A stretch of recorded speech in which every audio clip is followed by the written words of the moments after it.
DP में daily class में आपका स्वागत है। जैसा कि देख रहे हैं, नवोदय विद्यालय प्रवेश परीक्षा में पूछे जाने वाले कुछ प्रश्न हैं। एक पुस्तक का क्रय मूल्य 100 रुपया है, तो दुकानदार ऐसी 3 पुस्तकों को 275 रुपया में बेचता है, तो लाभ या हानि क्या होगा।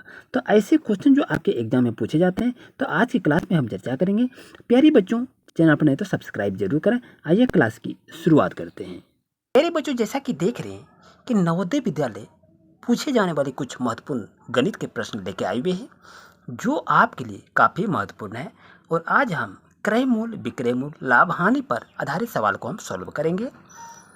जैसा कि देखिए, क्वेश्चन आपके पास है कि राम ने 550 रुपया में एक घड़ी खरीदी, वह उसे कितने रुपये में बेचे कि 10% का लाभ हो। इस तरह से आपके एग्जाम में 4 ऑप्शन रहेंगे। तो इसको बनाएंगे कैसे, इसको पहले सीखना है। यहाँ पर क्या कह रहा है कि कितना रुपये में बेचे कि 10% का लाभ हो। तो यहाँ पर आपको विक्रय मूल्य निकालने के लिए कहा रहा है। तो विक्रय मूल्य यदि हम निकालेंगे तो कैसे निकालेंगे, इस सूत्र को आप लिख लीजिए। तो यहाँ सूत्र क्या हो जाएगा, क्रय मूल्य लिखेंगे, ब्रैकेट दीजिए, 1 दीजिए, प्लस दीजिए, और यहाँ पर आर का मतलब हो गया दर, और यहाँ पर लिखेंगे 100। ये आपका सूत्र है बच्चों, इस सूत्र को आप नोट कर लें। अब यहाँ क्रय मूल्य की बात कही रही, क्रय मूल्य आपका कितना है, 550 है। तो यहाँ पर क्या करेंगे, 550 को लिखेंगे, ब्रैकेट को बंद कर दीजिए, प्लस लिखिए, और आर है, आर का मतलब रेट है। रेट कितना है, 10% है। तो यहाँ पर क्या लिखेंगे, 10/100 लिख लेंगे। अब यहाँ पर यदि हम बात करें, यहाँ आपका कितना 550 है, तो 550 को मैंने लिख लिया। अब 100 और 1 को यहाँ गुना करेंगे, इसको जोड़ेंगे 101, और ये हो जाएगा कितना, 110 हो जाएगा यहाँ से। तो आप क्या लिख सकते हैं, तो आप इस प्रोसेस से भी आगे लिख सकते हैं, या इसको कटा के भी आप लिख सकते हैं। चलिए इसको 101 का 100 और 10 करेंगे, कितना होगा, 110 हो जाएगा। और यहाँ आपका कितना है, 100 है, तो यहाँ पर क्या लिखेंगे, 100 एज ए लाइक यहाँ पर रहने देंगे। अब देखिए यहाँ पर ये कट गया, इसके बाद ये भी कट गया। अब देखिए आपके पास क्या बच गया, 55 और 11 बच गया। तो ये दोनों को यदि आप गुना करेंगे तो आपके पास कितना हो जाएगा, तो 605 रुपया हो जाएगा। तो सही ऑप्शन देखेंगे, ऑप्शन नंबर ए आपके लिए सही रहेगा। उम्मीद है बच्चों आपको अच्छी तरह समझ में आ गया होगा। इस ट्रिक का इस्तेमाल करके बहुत जल्द ही आप इस क्वेश्चन को बना सकते हैं। आइए नेक्स्ट क्वेश्चन पर। जैसा कि देख रहे हैं, नेक्स्ट क्वेश्चन आपके पास है कि एक वस्तु 250 रुपया में खरीदी गई और 200 रुपया में बेची गई, तो प्रतिशत हानि बताइए। क्या 10% होगा, 20% होगा, 30% होगा, या 40% होगा। इस तरह से आपके एग्जाम में 4 ऑप्शन रहेंगे और सही ऑप्शन को आपको चुनना होगा। यदि यहाँ कार्य प्रतिशत हानि निकालने के लिए, तो आप किसका इस्तेमाल करेंगे, तो प्रतिशत हानि का निकालने का जो सूत्र होता है उसका इस्तेमाल करेंगे। तो प्रतिशत हानि बराबर क्या होता है बच्चों, तो इस सूत्र को आप लिख लीजिए, हानि बटे क्रय मूल्य। क्या लिखेंगे, हानि बटे क्रय मूल्य गुना कितना होगा, 100 होगा। और यहाँ पर देखिए हानि कितना दिया हुआ है, तो यहाँ पर आपको चुनना होगा हानि आपका क्या दिया है। यहाँ कार्य एक वस्तु 250 रुपये में खरीदी गई और 200 रुपया में बेची गई। तो यहाँ क्या, 250 में खरीदा, 200 में बेचा, तो 50 रुपया तो उसको हानि हो गया ना। तो आप यहाँ पर हानि क्या लिखेंगे, आपका ये ध्यान रखना चाहिए, हानि आपका कितना हो गया, आपका 50 रुपया हो गया, तो 50 यहाँ पर लिखेंगे। अजी यहाँ गुना आपका 100 है, तो यहाँ पर भी लिख सकते हैं, कोई दिक्कत नहीं है।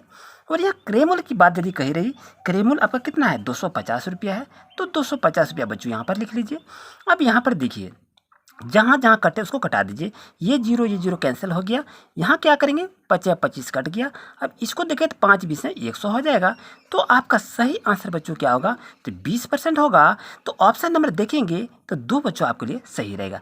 यानी प्रतिशत हानि यदि निकालने के लिए कहे तो इस ट्रिक का इस्तेमाल करके बहुत कम समय में इसको आप सॉल्यूशन कर सकते हैं। प्यारे बच्चों, जैसा कि देख रहे क्वेश्चन आपके पास है, यदि 2 घड़ियों में से प्रत्येक का विक्रय मूल्य 500 रुपया है, जबकि एक को 20% लाभ पर तथा दूसरे को 20% हानि पर बेचा जाता है, तो कुल प्रतिशत हानि या लाभ की गणना क्या करें, ये कहा रहा है। यानी 2 घड़ी है, दोनों का विक्रय मूल्य सेम है, तो कहता है एक को 20% लाभ पर तथा एक को 20% हानि पर बेचा जाता है। तो इसमें कहता है कुल हानि या लाभ प्रतिशत क्या होगा, इसकी गणना करें। तो इसको यदि ऐसा क्वेश्चन, यदि 2 वस्तु दिया रहे और दोनों का विक्रय मूल्य सेम रहे, लेकिन लाभ एक ही हो, हानि एक ही हो, तो उसका कैसे निकालेंगे, इस ट्रिक में आपको देखेंगे। तो बच्चों ध्यान रहे, तो यहाँ पर क्या करें, प्रतिशत हानि की, जब ऐसा प्रोसेस जब दिया हुआ रहे तो यहाँ पर साफ दिख रहा है कि प्रतिशत हानि ही होगा। तो यहाँ पर निकालेंगे प्रतिशत हानि, प्रतिशत हानि इक्वल टू क्या हो जाएगा बच्चों, तो यहाँ पर लिखेंगे एक्स स्क्वायर, इस ट्रिक को आप याद कर लें, एक्स स्क्वायर बटे 100 लिखेंगे और यहाँ पर परसेंटेज लिख लेंगे तो आपका सोल्यूशन क्लियर हो जाएगा। अब कहने का मतलब ये चीज़ होता है कि हमें ये गणना करना है कि लाभ या हानि प्रतिशत क्या है। तो जैसे यहाँ पर देखें 20 आपका दिया है, ये भी आपका 20 दिया हुआ है, ये लाभ है ये हानि है, ये दोनों का क्या हो जाएगा, स्क्वायर हो जाएगा। यदि दोनों का स्क्वायर यहाँ पर चढ़ा देंगे और नीचे में 100 है तो 100 इसको डाल दीजिए, क्वेश्चन में जैसा है वैसा आपको बता रहे हैं, और यहाँ पर प्रतिशत को लगा दीजिए। 20 पर स्क्वायर है का मतलब कितना हो गया, 400 हो गया।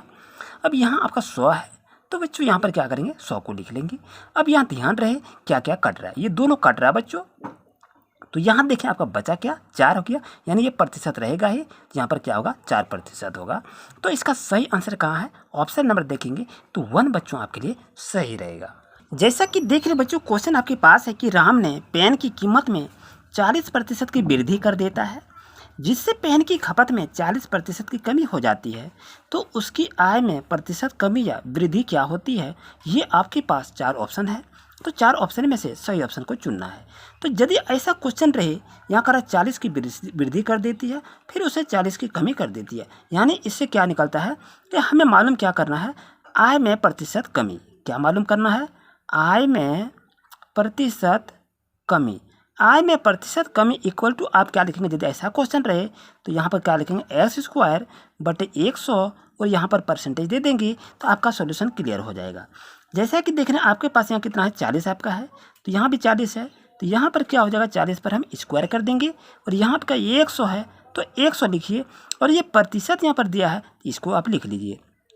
40 पर स्क्वायर का मतलब कितना हो गया आपका, इसको 2 बार भी यहाँ लिख सकते हैं या 16 से कर सकते हैं, कोई दिक्कत नहीं है। आपको बता दिए ये 2 बार इसको लिख सकते हैं और इसको यहाँ से भी इसकी तरह कटा सकते हैं। अब यहाँ देखिए 0 ये 0 कैंसिल, ये 0 कैंसिल हो जाएगा। अब यहाँ देखिए 4 और 4 को गुना करेंगे तो कितना हो जाएगा, तो 16% हो जाएगा। तो ऑप्शन नंबर 2 बच्चों आपके लिए सही रहेगा।